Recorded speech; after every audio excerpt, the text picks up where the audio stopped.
भक्तों की जय हो।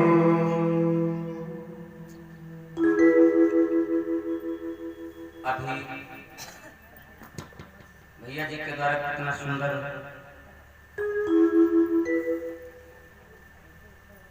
गुरु महिमा के विषय में आपने श्रवण किया। वास्तव में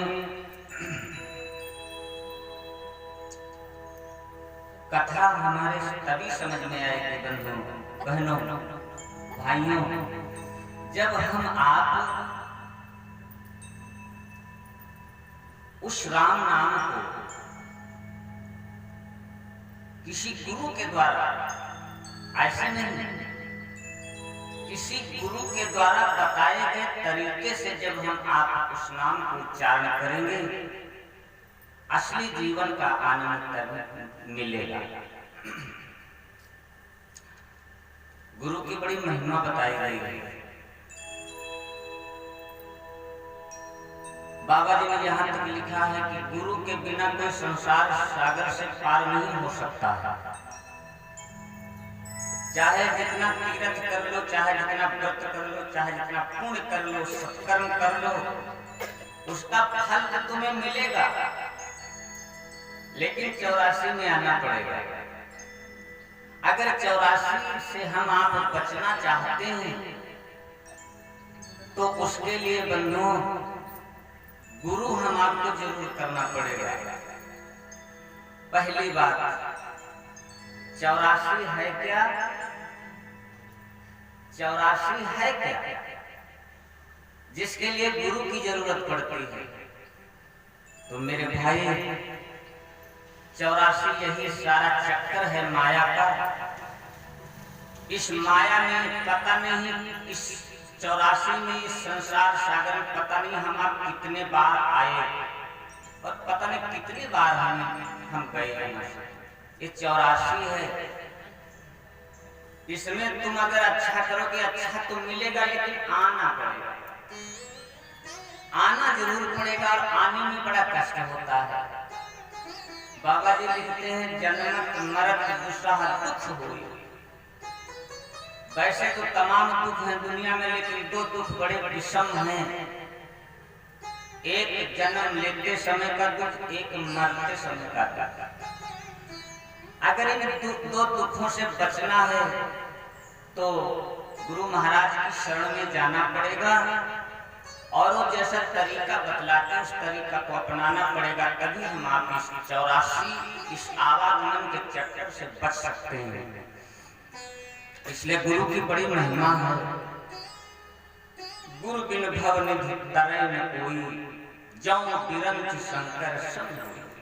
यहाँ तक बतला दिया, चाहे वो ब्रह्मा जी क्यों न हो, शंकर भगवान ही क्यों न हो, लेकिन बिना गुरु की कृपा से वो सागर पार नहीं हो सकते हैं। बंधुओं, बहनों, भाइयों, आओ, कितना सुंदर पावन ब्रह्मदेव जी के स्थान पर भैया लोगों ने ज्ञान की गंगा बहा दी। अपने शुभ कमाई से, अपने सत्कर्मों से ज्ञान की गंगा बहा दी। और मैं तो अपने को बड़ा सौभाग्यशाली मानता हूँ कि करीब 10-15 वर्ष पहले मैं यहाँ आया था।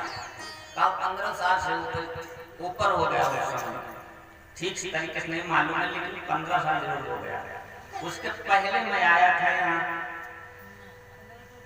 सभी भक्तों के दर्शन मिले थे। ब्रह्मदेव महाराज के पावन प्रांगण में कथा कहने का सौभाग्य मिला था। तब से जाकर के आज ये अवसर मिला है, तो महाराज जी की कृपा है। खैर, भक्ति का मार्ग बड़ा आनंदकारी है, बड़ा ही लाभप्रद है अगर हमारा आपका कदम इस पर पड़ जाए। एक बात और समझना है, ये कथा, ये भागवत, ये सत्संग हमको ऐसे नहीं मिलता है जब तक हमारे पूर्व कर्मों का जो समावेश, जो हमने पूर्व कर्म अच्छे कर्म संचय कर लिए हैं, जब तक उनका समावेश नहीं होता तब तक ऐसे सत्संग, ऐसा कथा, ऐसी भागवत नहीं मिलती है। पूर्व जन्मों का शुभ कर्म है जो आज हम आप यहाँ बैठे हैं। अब यहाँ इस समय चोरों का आतंक है। अब कुछ तो कुछ जरूर है, हल्ला ज्यादा है। सच्चाई है लेकिन सच्चाई कम है, हल्ला ज्यादा है। अब उसमें हम आप सभी लोग भ्रमित चक्कर में पड़े, हाय दादा हमारे घर पे ना आ जाए, हाय दादा हम ना फंस जाए चक्कर में, तो ये शंका लगी हुई है। तो इस शंका को हम थोड़ा थोड़ा निकालते रहे। क्यों? क्योंकि जैसे छोटे बालक को अपने माता पिता पर भरोसा होता है, अगर कोई कष्ट आ रहा है, कोई हमें दंडित करने जा रहा है तो हमारा माँ बाप बचा लेगा, उसी प्रकार हमारा आपका भी माँ बाप है, वो परम पिता परमात्मा, उसकी शरण में जाकर तो देखें हम आप, उसकी शरणागत तो होवे, उसके लिए दो आंसू तो गिरावे। शाम को बात आई थी कि अगर हमारे आपके ऊपर कोई मुसीबत है तो 3 लोगों के अलावा चौथी जगह हमें नहीं बताना है। अगर चौथे लोग चौथे व्यक्ति से बताओगे तो उपहास मिलेगा, कुछ नहीं निष्कर्ष निकलेगा। केवल 3 लोगों से, केवल 3 जगहों को बताना है। माता पिता से बताओ या फिर अपने गुरु भगवान से बताओ या फिर भगवान श्री हरि के आगे नतमस्तक हो जाओ, शरणागत हो जाओ, पुकार जरूर सुनेगा। गजराज का नाम सब लोग जानते हो। गजराज बड़ा बलवान था। एक बात और है भैया, तमाम सारे दुश्मन हम आपको घेरे हैं, तमाम सारे चोर घेरे हैं। ये चोर नहीं रात वाले में इस समय हल्ला मचाइए ही नहीं, अरे ये तो आज कल चले जाएंगे। लेकिन जो कुछ असली चोर हैं, कुछ असली दुश्मन हैं हमारे आपके अंदर, इनको तो जान रहे हैं दादा 10 बजे 8 बजे 9 बजे आई जाते, 11 बजे आई जाते, लेकिन कुछ हमारे अंदर दुश्मन है, उन्हें जाने नहीं पाई रहे और भीतर भीतर लूट रहे हम आप सभी। वो है काम, क्रोध, मद, लोभ, ये सब दुश्मन है। इनको अगर भगाना है तो परमात्मा की शरण में आना पड़ेगा। 2 आंसू तो गिराओ, देखो जीवन में कितना, प्रभु के लिए 2 आंसू बहा करके देखो, प्रभु की शरणागत होकर के देखो, सारा कार्य बन जाएगा। श्रीमद् भागवत में वो गजराज की कथा आती है। एक विशालकाय हाथी जिसके बहुत से पुत्र थे, पत्नियां थीं, अपने अभिमान में चूर हो गया। बंधु, हम आपको परमात्मा चाहे जितना दे दे, जो कुछ दे दे, उसी में हम आपको संतुष्टि संतोष करना चाहिए, इतराना नहीं चाहिए। हाथी आज अपने बल के अभिमान में इतरा गया, उसने प्रभु का स्मरण छोड़ दिया। कहते हैं नहाने के लिए सरोवर में गया और जब सरोवर में स्नान करने लगा, एक ग्राह ने मगरमच्छ ने पकड़ लिया हाथी को। एक मगरमच्छ ने हाथी को पकड़ लिया, हाथी ने सारा बल लगा दिया। भागवत में वर्णन आया है, बहुत दिनों तक युद्ध होता रहा गज और ग्राह का। लेकिन मेरे बंधुओं, अंत में गजराज जब हारने लगा तो परमात्मा की शरण की, भगवान को पुकारा, एक फूल लिया, भगवान को अर्पित किया कि प्रभु अब तुम्हारे बिना मेरा कोई नहीं है इस दुनिया में।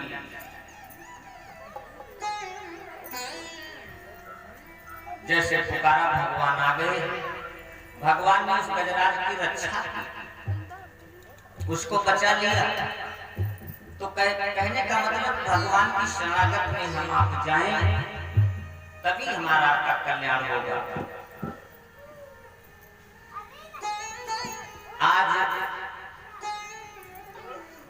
नवरात्रि, माता जी की नवरात्रि का पीरियड चल रहा है और इस नवरात्रि में माता जी के 9 रूपों का वर्णन आता है। वो 9 रूप कौन कौन से हैं? जिसमें मां भगवती की पूजा की जाती है। मां दुर्गा के 9 रूप बतलाए गए हैं। पहला रूप शैलपुत्री का, दूसरा रूप ब्रह्मचारिणी का है,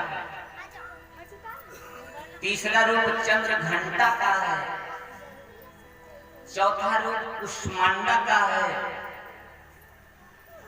आज शायद चौथा निवर्ता चल रहा है, माता का चौथा दिन। आज भगवती माता कुष्मांडा की पूजा हमारे भक्त मावन भाई सब लोग कर रहे हैं, हर जगह हो रही है। 5वां जो दिन है माता जी का, वो स्कंद माता के नाम से माता की पूजा होती है। 6ठा दिन माता जी का कात्यायनी नाम से माँ जी की भक्त लोग पूजा करते हैं। 7वां कालरात्रि के रूप में माँ को पूजते हैं। 8वां महागौरी के रूप में भक्त लोग पूजते हैं। और 9वां जो दिन होता है माता जी का, उसमें सिद्धिदात्री के रूप की पूजा की जाती है माता जी की। इस प्रकार 9 दुर्गा भगवती के 9 रूपों का वर्णन आया है। नवरात्रि का पीरियड चल रहा है। एक बात और बोल दूं मेरी माँ बहनों, अगर जब आप कुंवारी खमाना ना मिले तो कोई बात नहीं, अगर जहाँ तक संभव हो जाए तो जो हमारी माँ बहनें कन्याएं न्योतती है ना कुंवारी के लिए, 9 कन्याओं को आमंत्रित करो, न्योतो, लेकिन वो कन्याएं, पहली कन्या 1 साल की होनी चाहिए शास्त्रों के अनुसार, दूसरी कन्या 2 साल की। इस प्रकार जो 9वीं कन्या 9 साल से ऊपर मत न्योतना। अगर ना मिले तो कोई बात नहीं, सब ठीक। अगर मिल जाए तो 9 कन्याओं को अगर आमंत्रित करना तो पहली कन्या 1 साल की, दूसरी 2 साल की, तीसरी 3 साल की। इस प्रकार से 9वीं कन्या 9 साल की ही होनी चाहिए, अधिक समय की नहीं होनी चाहिए। अब नहीं मिल रहा है तो अब हम आपसे कुछ करते हैं, वो बात अलग है। लेकिन जैसा है गुरुजनों ने बतलाया कि 9वीं कन्या जो है 9 साल की होनी चाहिए। और इस प्रकार से भगवती के व्रत में कुमारी खिलाने का नियम है। आओ, बड़ी सुंदर, बड़ी पावन कथा आज भगवान शिव का चरित्र, क्योंकि भागवत के 3रे स्कंद की कथा थोड़ी रात्रि में हुई थी। अब 4था स्कंद में 2 भाग हैं, शिव चरित्र और ध्रुव चरित्र। तो आओ शिव चरित्र में हम प्रवेश कर रहे हैं। वास्तव में कहते हैं भागवत का कथा का फल जब ही मिलता है जब हम भगवान शिव की शरण में होते हैं। इच्छित फल बिनु शिव अवराधे, लहई न कोटि जोग जप साधा। अगर इच्छित फल की कामना है, अगर इच्छित फल को पाना है तो सबसे पहले भगवान शिव जी को याद करना पड़ेगा। तो आओ भगवान शिव का चरित्र थोड़ा संक्षेप में आज माता सती मैया भगवान शिव कथा सुनाने लगे। लेकिन माता सती को भगवान राम जी की कथा समझ में नहीं आ रही। बहुत प्रयास किया लेकिन मैया के पल्ले नहीं पड़े। दादा ज्योति जला देखते रहे। भगवान शिव कथा सुना, लेकिन मैया के समझ में जब नहीं आई भगवान राम की कथा, तो अब भगवान शिव सोचने लगे कोई बात नहीं, हमारे द्वारा कही गई कथा देवी के पल्ले नहीं पड़ी, सती जी के पल्ले नहीं पड़ी, कोई बात नहीं, लाओ किसी दूसरे कथा वाचक से सुनाई, तब तो पल्ले पड़ी। मेरे बंधु, आप भी भगवान की कथा सुनने जाना, और अगर कथावाचक जो कह रहा है उसकी कथा तुम्हारे पल्ले नहीं पड़ रही, कोई बात नहीं, हिम्मत मत हारना, दूसरी जगह जब कथा वहां चले जाना, हिम्मत मत हारना। जब तक भगवान की कथा पल्ले ना पड़ी जा, तब तक चाहे 10 कथावाचक बदलना, पल्ले पड़नी चाहिए भगवान की कथा। जिस दिन पल्ले पड़ जाएगी उसी दिन जीवन सुधर जाएगा, जिस दिन पल्ले पड़ जाएगी, सुनते रहना, सुनते रहना। आज भोले बाबा ने सोचा लाओ अपनी देवी को किसी ऊंचे संत विद्वान के द्वारा कथा सुनाऊं तो जरूर पल्ले पड़ेगी, इसलिए लेकर के सती मैया भोले बाबा चल पड़े। कहाँ? दक्षिण भारत की तरफ। एक बार युग माही,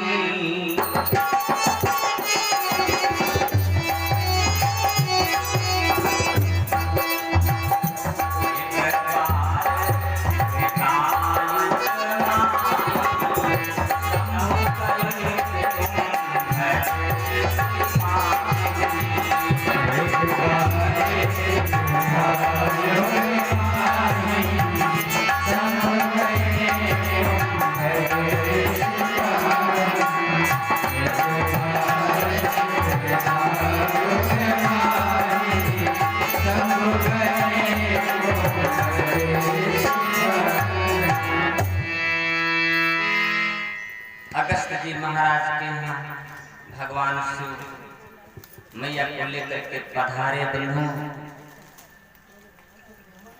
देखा बाबा अगस्त महाराज ने, 1 मिनट सुन लो, अगस्त महाराज का कितना पावन चरित्र है, कितना परमार्थ है। बंधुओं, भाइयों बहनों, कथा के साथ साथ में हमको जीवन जीने के जो सूत्र हैं विद्वानों ने बतलाए हैं महापुरुष, उन सूत्रों को जरूर ग्रहण करें। कथा को तो सुने ही, लेकिन जो हमारे जीवन के लिए सूत्र हैं गुरुजनों ने दे रखे, उन सूत्रों को जरूर हम अपनाएं। कहते हैं कि जिस व्यक्ति के अंदर 3 चीजें हैं उसको परमात्मा आकर के दर्शन देता है। 3 चीजें, कौन कौन सी 3 चीजें? पहली चीज परमार्थ, दूसरी चीज पुरुषार्थ, और तीसरी चीज प्रतीक्षा। तीसरी चीज प्रतीक्षा। बनो, अगर 3 चीजें हमारे आपके अंदर कोई भी एक भी चीज हो जाए तब भी परमात्मा का सानिध्य मिलता है। अगर तीनों चीजें हैं तो परमात्मा जरूर दर्शन देगा। अब समझ लो ये 3 चीजें किसके पास थी? ये तीनों चीजें किसके पास थी?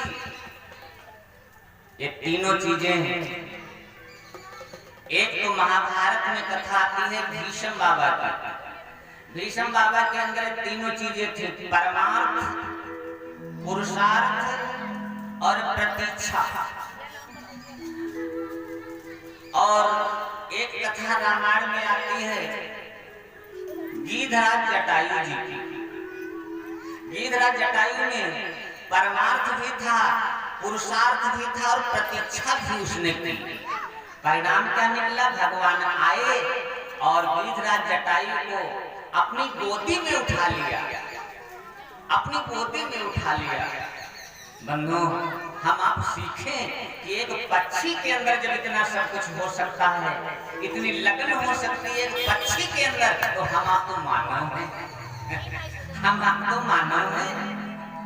बंधु, उठा लिया गोद में भगवान ने, और उठाया ही नहीं, भगवान कहने लगे खेतात अब तुमको मैं मरने नहीं दूंगा, अब तुम्हें मरने नहीं दूंगा। भगवान बोले थे राम कहा तन राखहु दाता,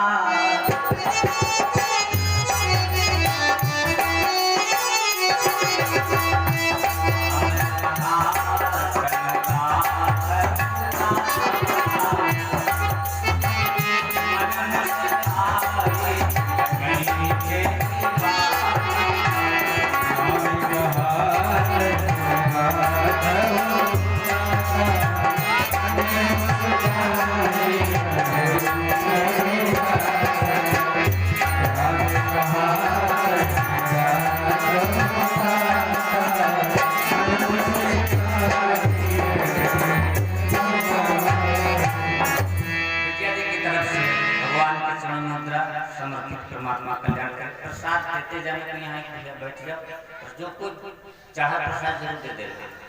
मेरे बंदो भगवान कर ले मैं तुम्हें मरने नहीं दूंगा। लेकिन गिरिराज जटायु बड़ी लंबी कथा है। गिरिराज जटायु कहने लगे प्रभु आपके दर्शन हो गए, और जब आपके दर्शन हो गए, क्योंकि आपके ही श्रीमुख के वचन हैं, क्या वचन है कि मम दर्शन फल परम अनुपम।